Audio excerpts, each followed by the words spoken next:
Hello po, payo ni Doc. Willie Ong, sa tamang gamot, dagdag 10 taon sa inyong buhay. Ito ay ayon sa pag-aaral, Herman Buelva po uli. Kaibigan, hindi tunay ang paniniwala na masama ang maintenance na gamot sa high blood at diabetes. Kapag hindi uminom ng gamot sa high blood, malaki ang tsansa na ma-stroke at atake sa puso ng maaga. Kung masama itong mga gamot, bakit naman ibibigay sa mga pasyente sa medical mission? Gusto lang nila na humaba ang kanilang buhay.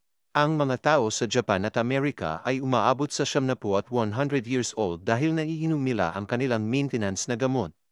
Pero sa Pilipinas, dahil kulang sa pambili ng gamot, marami ang nagkakasakit ng maaga pa. Ang mga gamot sa high blood at diabetes ay pwedeng makadagdag ng extra 10 taon sa iyong buhay. Halimbawa, kung hanggang 70 years old ang takdang buhay ng isang tao, ay aabot siya ng 80 years sa pag-inom ng tamang gamot. Pero lahat nitong gamot ay dapat ni-reseta ng inyong doktor at tuloy-tuloy ang kanyang pagsubaybay sa inyong kalusugan.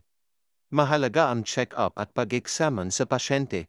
Hindi nakasisira ng atay at kidney ang pag-inom ng maintenance na gamot sa puso, high blood at diabetes. Ang nakasisira sa atay ay ang pag-inom ng alak. Ang nakasisira sa kidney ay ang hindi pag-inom ng gamot sa high blood at diabetes. Kapag pinabayaan nating mataas ang inyong blood pressure at blood sugar, ay masisira ang kidney sa loob ng 5 hanggang 10 taon at pwedeng umabot sa kidney failure, dialysis at pagkamatay. Ang bawal sa kidney ay ang matagalang pag-inom ng pain relievers tulad ng mefenamic acid at celecoxib. Pero ang gamot sa puso, high blood at diabetes ay ligtas sa iyo.